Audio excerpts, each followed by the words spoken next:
Good morning students. आज हम Hindi grammar का व्याकरण का 5th क्लास का फर्स्ट चैप्टर पढ़ेंगे, जिसका नाम है भाषा, लिपि और व्याकरण।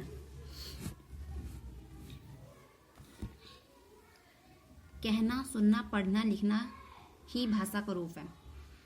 कहना, कुछ भी कहना या फिर सुनना, पढ़ना, कुछ भी हम पढ़ेंगे लिखेंगे, ये सब क्या है? भाषा के रूप में। कभी कभी संकेतों से भी बनता इसका रूप है। कभी कभी कुछ संकेत, कुछ हम अपने हाथों से संकेत कर देते हैं तो उससे भी एक भाषा बन जाती है कि कोई हमें इशारा करके बताता है कि ये काम कर लो या वो कर लो, इधर आओ, तो वो भी एक भाषा का रूप है। लेकिन संकेतों को हम सब भाषा नहीं कहा करते, लेकिन इन संकेतों को हम भाषा नहीं कहते। उसको भाषा का एक रूप है, सिर्फ उसे हम भाषा नहीं कह सकते हैं। इसलिए कहना, सुनना, पढ़ना, लिखना ही भाषा का रूप है। भाषा इंग्लिश में कहते हैं इसे लैंग्वेज। पिछली कक्षा में भाषा के संबंध में आपने जाना कि हम अपने मन की बात बोलकर या लिखकर दूसरों के सामने प्रकट कर सकते हैं तथा दूसरों के विचारों तथा उनके मन के भावों को पढ़कर या सुनकर जान सकते हैं। पिछली कक्षा में हमने भाषा के संबंध में कुछ पढ़ा था, मतलब जाना था, और जिसमें कि हमें ये बताया गया था कि मन की बात, हमारे मन में जो भी बात है उसे बोलेंगे हम या फिर उसे लिखेंगे। बोल के या लिख के हम दूसरों के सामने उसे प्रकट करते हैं। जैसे आजकल मैसेजेस में ही हम लिख देते हैं उसे, तो हमारे मन की बात जो होती है वो उन तक पहुंच जाती है। तथा दूसरों के विचारों तथा उनके मन के भावों को पढ़कर या सुनकर जान सकते हैं। और हमें अपना बोलना है, अपने मन की बात पहुंचानी है तो बोलेंगे या फिर लिख के उन तक पहुंचाएंगे। और अगर उनके मन की बात को जानना है या विचारों को उनके सुनना है हमें, तो जानना है तो हम उसे पढ़कर, कहीं पे अगर उन्होंने लिख रखा है तो उसे पढ़कर या फिर सुनकर हम जान सकते हैं।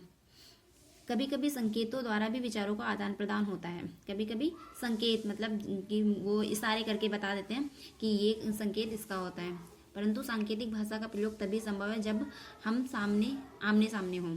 हाँ, और सांकेतिक भाषा का ये प्रयोग जो होता है वो तभी संभव है जब हम लोग आमने सामने हों। कोई जैसे कि यहाँ पे है, ये आमने सामने है दोनों, तो एक दूसरे को ये इशारे करके भी एक दूसरे के भावों को जान सकते हैं। कई बार संकेतों द्वारा विचार स्पष्ट रूप से व्यक्त नहीं हो पाते या समझ में नहीं आते, इसलिए इसे भाषा का दर्जा नहीं दिया जा सकता। कई बार ऐसा होता है कि सामने हम इशारा कर रहे हैं और सामने वाला समझ ही नहीं पाता है कि हम क्या कहना चाह रहे हैं, इसीलिए इसे भाषा का दर्जा नहीं दिया जाता। क्योंकि भाषा वो होती है जिससे हम एक दूसरे के भावों को या विचारों को जान सकते हैं, और अगर हम उसे ही नहीं समझ पाते हैं तो वो भाषा का रूप नहीं कहलाया जा सकता। ब्रेल लिपि मूक बधिरों के लिए टीवी पर आने वाला समाचार, ट्रैफिक पुलिस द्वारा वाहन चालकों को संकेत देना या अंपायर द्वारा मैदान में खिलाड़ियों को संकेत देना आदि सांकेतिक भाषा के कुछ उदाहरण हैं। ब्रेल लिपि वो होती है जो लोग अंधे होते हैं उनको संकेत, उनको एक बोर्ड के ऊपर, किसी के ऊपर कुछ वर्ड्स जो होते हैं वो उकेर दिए जाते हैं, उसको वो ऐसे हाथों से टच करके उसे हम वो पहचानते हैं। और मूक बधिरों या फिर जो बोल नहीं सकते हैं उनके लिए भी टीवी पर आने वाले समाचार, ट्रैफिक पुलिस द्वारा वाहनों संकेतों को चालकों को संकेत देना, ये सारे, या फिर अंपायर द्वारा मैदान में खिलाड़ियों को संकेत देना, ये सारे जो हैं वो सांकेतिक भाषा के उदाहरण हैं। इस प्रकार हम अपने विचारों तथा मन के भावों का आदान प्रदान भाषा के किसी न किसी रूप द्वारा ही कर सकते हैं। तो हम अपने विचारों या मन के भावों को एक दूसरे तक पहुंचा सकते हैं, वो सिर्फ एक भाषा के द्वारा ही कर सकते हैं। भाषा शब्द की उत्पत्ति संस्कृत की भाष शब्द से हुई है, जिसका अर्थ होता है बोलना। इसकी उत्पत्ति कहाँ से हुई है, कहाँ से इसका ओरिजिन हुआ है, वो भाष धातु से हुआ है, जिसका अर्थ होता है, जिसके मीनिंग होता है बोलना। अर्थात जो बोली जाती है वह भाषा है, जो जिसे बोला जाता है वो भाषा कहलाती है। भाषा के ध्वनियों में से अर्थपूर्ण शब्दों का निर्माण होता है, जो वाक्यों का रूप लेकर विचारों के आदान प्रदान का आधार बनते हैं। और जो भाषा होती है उसके ध्वनियाँ जो निकलती हैं उसमें क ख ग घ, ये सारी अब जो उसमें ध्वनि निकलती है, आवाज़ निकलती है, उनका कुछ अर्थपूर्ण निर्माण होता है, उनका कुछ ना कुछ अर्थ होता है हर एक वर्ड का। तो उन्हीं के आदान प्रदान से उन्हीं को एक दूसरे तक पहुंचाकर ये वाक्यों का रूप लेती है। इस प्रकार हमने ये जाना कि भाषा वह माध्यम है जिसके द्वारा हम अपने विचारों तथा मन के भावों का आदान प्रदान करते हैं। भाषा क्या है? भाषा एक ऐसा माध्यम है जिसके थ्रू हम अपने विचारों को तथा मन के भावों को, हमारे मन में जो भाव हैं उनको उनका आदान प्रदान करते हैं, मतलब दूसरे तक पहुंचाते हैं और उसके मन के भावों को हम जानते हैं।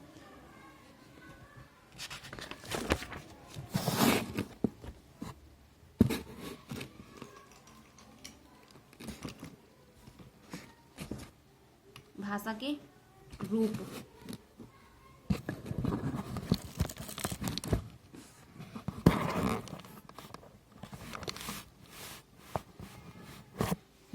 भाषा के दो रूप होते हैं, फॉर्म्स ऑफ लैंग्वेज टू। भाषा के दो रूप कौन से हैं? मौखिक और लिखित। एक तो मौखिक होता है और दूसरा लिखित। मौखिक को इंग्लिश में कहते हैं ओरल लैंग्वेज। जब हम बोलकर अपने विचारों को प्रकट करते हैं तथा सुनकर दूसरे के विचारों को जानते हैं तो वह भाषा का मौखिक रूप होता है। क्या होता है कि जब हम कोई बात बोलकर दूसरे तक पहुंचाते हैं और उसकी बातों को सुनकर हम उसकी बात को जानते हैं, उसके विचार को जानते हैं, तो वह भाषा का मौखिक रूप होता है। टेलीफोन पर बात करना, बोलना, सुनना, बातचीत करना, गाना, कविता, पाठ, भाषण देना आदि भाषा के मौखिक रूप हैं। मौखिक रूप के उदाहरण भी दे रखे हैं, जैसे कि हम किसी से टेलीफोन पे बात करते हैं और उनकी बातों को सुनते हैं, कुछ बोलते हैं या फिर सुनते हैं, बातचीत करते हैं फ़ोन पे, गाने सुनते हैं, तो वो भी एक मौखिक रूप है। कविता का पाठ करते हैं या भाषण देते हैं कहीं पे, ये सारे जो है वो भाषा के मौखिक रूप है। सेकेंड है लिखित भाषा। लिखित भाषा को इंग्लिश में कहते हैं रिटन लैंग्वेज। जब हम लिखकर अपने विचारों को प्रकट करते हैं तथा पढ़कर दूसरों के विचारों को जानते हैं तो वह लिखित भाषा कहलाती है। जब हम लिखकर पहुंचाते हैं अपने विचारों को, किसी दूसरे तक प्रकट करते हैं, तो वह पढ़कर दूसरे के विचारों को जानते हैं तो वह लिखित भाषा कहलाती है। जब हम लिख के देंगे दूसरे को या उसके लिखे हुए को पढ़ेंगे तो वो एक लिखित रूप हो जाएगा, लिखित भाषा कहलाएगी। लिखना तथा पढ़ना लिखित भाषा है। लिखना और पढ़ना ही लिखित भाषा है। सांकेतिक भाषा, म्यूट लैंग्वेज। भाषा का एक अन्य रूप सांकेतिक भाषा भी है। जब हम इशारों या संकेतों द्वारा अपने मन के भावों को व्यक्त करते हैं तो उसे सांकेतिक भाषा कहते हैं। भाषा का अन्य दूसरा रूप जो एक और है वो है सांकेतिक भाषा। जब हम किसी के इशारों या संकेतों द्वारा इसको इशारा करता है या फिर संकेत करता है मैं, तो उसके मन के भाव को अगर हम व्यक्त करते हैं या मन के भाव को जान लेते हैं तो उसे सांकेतिक भाषा कहते हैं। परंतु सांकेतिक भाषा का प्रयोग तभी संभव है जब हम आमने सामने हों, और इसका प्रयोग तभी संभव है जब हम आमने सामने हों, वो हमारे सामने और हम उसके सामने हों। कई बार संकेतों द्वारा विचार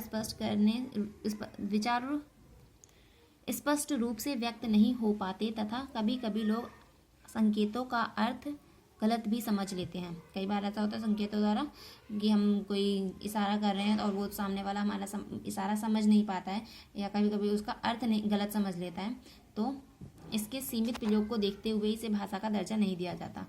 तो इसीलिए इसका प्रयोग भी ज़्यादा नहीं किया जाता है, इसका सीमित लिमिट में इसका प्रयोग किया जाता है। तो और इसीलिए भाषा का दर्जा नहीं दिया गया है, क्योंकि इन दोनों को भाषा के दो रूप बताए गए हैं, सिर्फ एक मौखिक और लिखित। सांकेतिक भाषा एक जो है वो ये भी एक उसका ही रूप है, लेकिन इसे उसमें शामिल नहीं किया गया है। अंपायर द्वारा क्रिकेट मैच में खिलाड़ियों को संकेत देना। अंपायर जो संकेत देता है खिलाड़ियों को क्रिकेट मैच में, देखा होगा। ट्रैफिक पुलिस द्वारा वाहन चालकों को रुकने तथा जाने का संकेत देना। ऐसे ये ट्रैफिक पुलिस होती है वो भी संकेत देती है।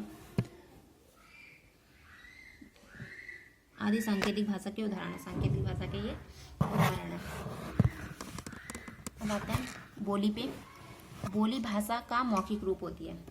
भाषा का मौखिक रूप क्या होती है? बोली। जब कोई भाषा किसी सीमित क्षेत्र में बोलचाल में प्रयोग की जाती है तो उसे बोली कहते हैं। सीमित क्षेत्र में जैसे सबकी अलग अलग बोलियाँ होती हैं ना, कहते हैं कि वहाँ पे राजस्थान में राजस्थानी बोली जाती है, छत्तीसगढ़ में छत्तीसगढ़ी बोली जाती है, हरियाणा में हरियाणवी, तो वो होती हैं हमारी बोलियाँ, तो उसे बोली कहते हैं। बोलचाल का प्रयोग एक सीमित जगह पे होता है, लिमिटेड जगह पे होता है। वो हर जगह पे एक ही भाषा नहीं बोली जाती है, एक ही बोली नहीं बोली जाती है। जैसे हरियाणा में हरियाणवी बोली जाती है, बुंदेलखंड में बुंदेलखंडी बोली जाती है, छत्तीसगढ़ में छत्तीसगढ़ी बोली जाती है, राजस्थान में राजस्थानी, बिहार में भोजपुरी आदि ये सारी बोलियाँ होती हैं।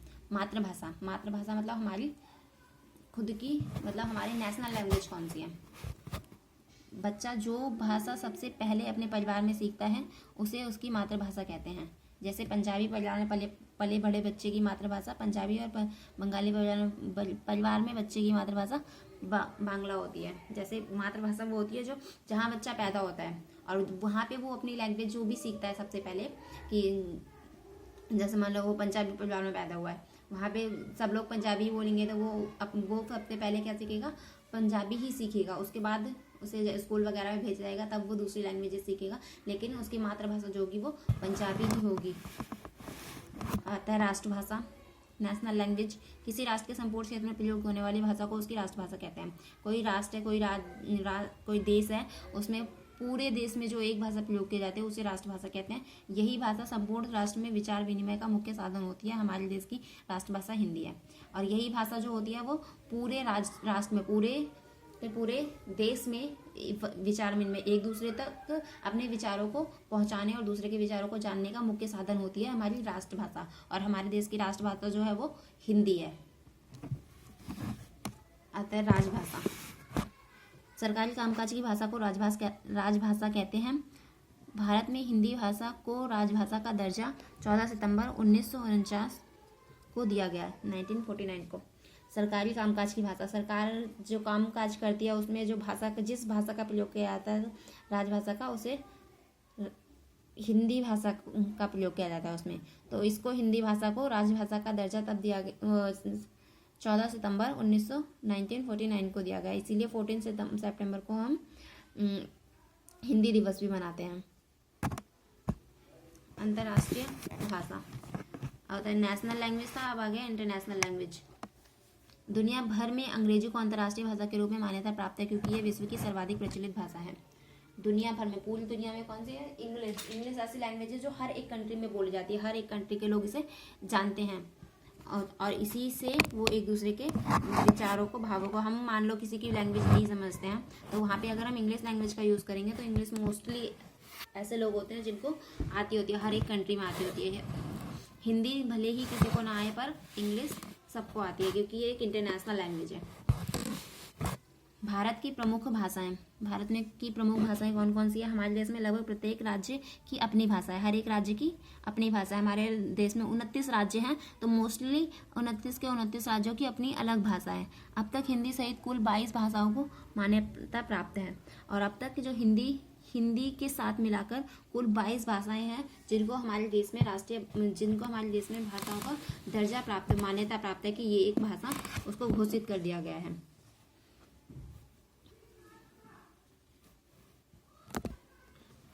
फिर जैसे कि हिंदी, संस्कृत, गुजराती, मराठी, पंजाबी, बांग्ला, असमिया, बोडो, डोगरी, संथाली, सिंधी, कन्नड़, कश्मीरी, कोंकणी, मलयालम, मैथिली, मणिपुरी, नेपाली, ओडिया, तमिल, तेलुगु, उर्दू, ये सारी जो है हमारी, इन सारी 22 भाषाओं को राज्य में इनका दर्जा प्राप्त है, मान्यता प्राप्त है इनको। विश्व की कुछ प्रमुख भाषाएं, विश्व की जो कुछ प्रमुख भाषाएं हैं उनमें पूरे विश्व में लगभग 6500 भाषाएं बोली जाती हैं, बोली और लिखी जाती हैं। उनमें से कुछ इस प्रकार हैं: अंग्रेजी, चीनी, फ्रेंच, अरबी, जापानी, स्पेनिश, जर्मन, थाई, हिब्रू, रूसी, हिंदू, ये सारी जो है वो विश्व में बोली जाने वाली भाषाएं। और हमारे देश में बोली जाने वाली 22 भाषाओं को मान्यता प्राप्त है। वैसे बोली कई भाषाएं जाती हैं पर मान्यता सिर्फ 22 भाषाओं को प्राप्त है। यहाँ तक इसे पढ़ा दिया, इसके बाद नेक्स्ट पढ़ेंगे हम आगे, कल पढ़ेंगे। और इसमें करना है आपको, ये जो 22 भाषाएं हैं इस पूरे को फर्स्ट पेज पे लिखना है, फ्रंट पेज पे पूरी 22 भाषाओं को लिखकर, कलरफुल कलर से भी लिख सकते हो, किसी से भी लिख सकते हो। फर्स्ट पेज पे ये पूरी 22 भाषाएं लिखी होनी चाहिए और याद होनी चाहिए आपको।